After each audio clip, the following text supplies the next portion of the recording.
اللہ اکبر، سبحان اللہ، الحمدللہ، استغفراللہ،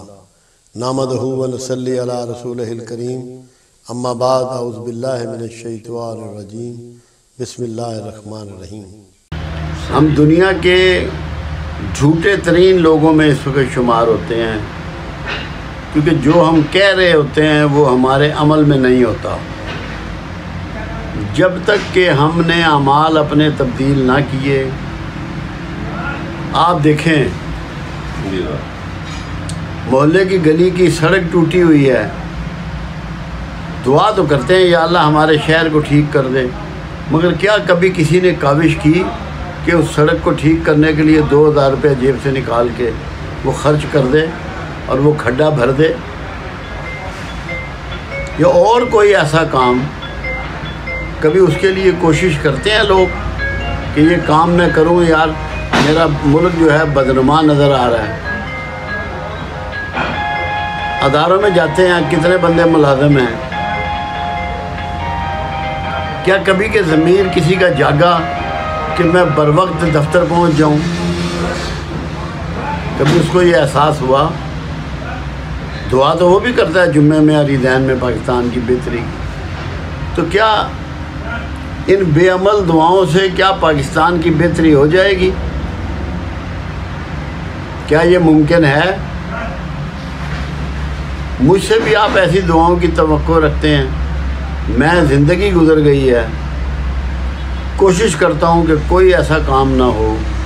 جو خدا نخواستہ جس سے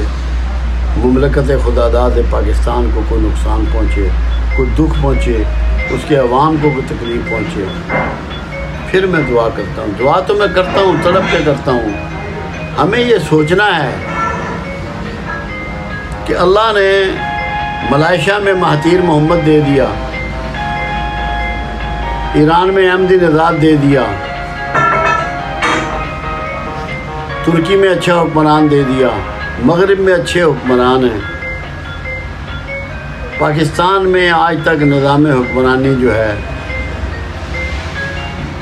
وہ اس کے عوام کو مطمئن نہیں کر سکا، آگے لے کے نہیں چل سکا، ڈیٹوریشن ہوتی جا رہی ہے، ہم پیچھے مڑتے چلے جا رہے ہیں، کوئی کسی قسم کا کسی کو تحفظ حاصل نہیں ہے۔ تو کیا یہ خالی دعاؤں سے ہو جائے گا؟ ساری قوم مل کے اللہ کے حضور گر گڑائے، اپنے برے فعل چھوڑے، اللہ کے حضور توبہ کرے، اور پھر اللہ کے حضور سجدہ ریز ہو کر ریکویسٹ کرے کہ پروردگار عالم تو پاکستان کے لیے بہتری لکھ دے، اس کے مستقبل کو خوبصورت بنا دے، اس کو پائیدار بنا دے، برکت والا بنا دے، تمام مسلمانوں کے لیے اور تمام انسانوں کے لیے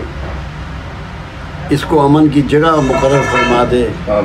ہر آدمی یہاں عزت سے رہے، سکون سے رہے، اس کو تعلیم ملے، اس کو علاج ملے، اس کو خوراک ملے،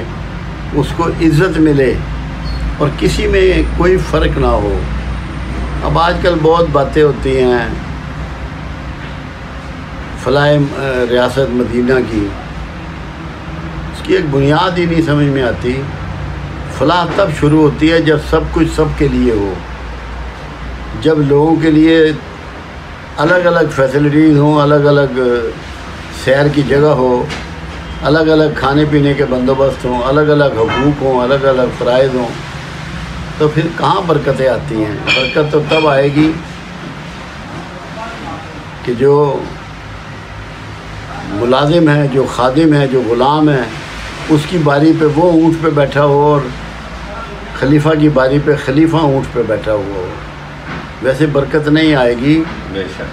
دعائیں ضرور کریں، مگر دعا یہ کریں کہ یا اللہ ہمارے جھوٹ اور منافقت کو ہم سے نکال دے،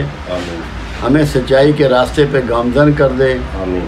ہمیں دوسرے کا ادب اور احترام کرنے کا سلیقہ عطا فرما دے،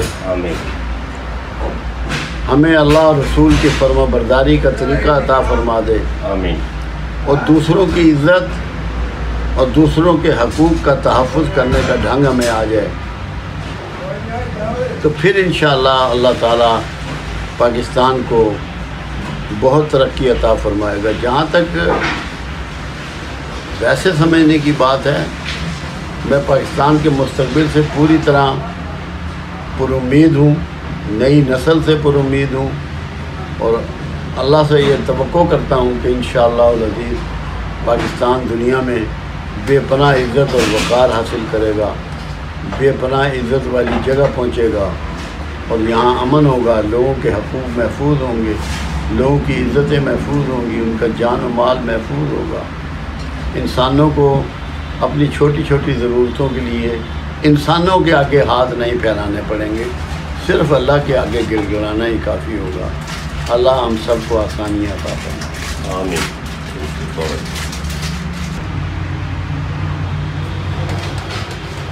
میں بوڑھا ہو گیا ہوں، عمر گزر گئی ہے، ساری زندگی میں نے پاکستان کے لیے دعائیں کی ہیں، کیونکہ دعا کے ایک عمل کو میں نے رسول اللہ صلی اللہ علیہ وسلم سے سمجھا۔ آپ جب بدر میں تشریف لے گئے تو میدان بدر میں آپ نے دعا کی کہ اے اللہ، جو بندوبست مجھ سے ہو سکتا تھا وہ میں نے اپنی بساط بھر کیا، اب اگر تو نے ہمیں فتح سے ہمکنار نہ کیا تو زمین پہ تجھے سجدہ کرنے والا کوئی باقی نہ بچے گا۔ اب سمجھنا یہ ہے،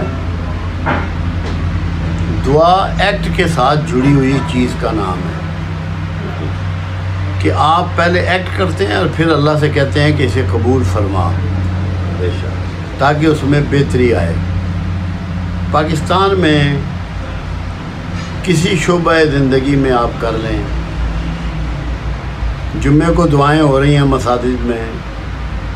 عیدین پہ دعائیں ہوتی ہیں مساجد میں، ربیع الاول کے مہینے میں دعائیں ہوتی ہیں مساجد میں، محرم میں دعائیں ہوتی ہیں، یا جب بھی، یا شعبان میں ہوتی ہیں یا رجب میں ہوتی ہیں، جب بھی کوئی ایسا اوکیزن ہوتا ہے کہ جو دین میں اپنی حیثیت رکھتا ہے تو اس میں دعائیں لوگ کرتے ہیں۔ مگر کیوں نہیں آج تک دعائیں قبول ہو رہی؟ لوگ حج پہ جاتے ہیں، پاکستان کی بہتری کی دعائیں کرتے ہیں، رو رو کے گڑ گڑا کے وہاں پہ دعائیں کرتے ہیں، مگر کیوں قبول نہیں ہوتے؟ پاکستان کیوں ہر دن پیچھے جا رہا ہے؟ یہ کبھی اس پہ غور کیا یا خالی دعائی کرنی ہے؟ سب سے ضروری یہ ہے کہ ہم وہ اعمال کریں جس سے پاکستان آگے بڑھے، اور اس کے بعد دعا کریں کہ یا اللہ ہمارے اس عمل کو قبول فرما، اس میں برکت ڈال دے، اس کے مطابق ہمارے ملک کے حالات بدل دے۔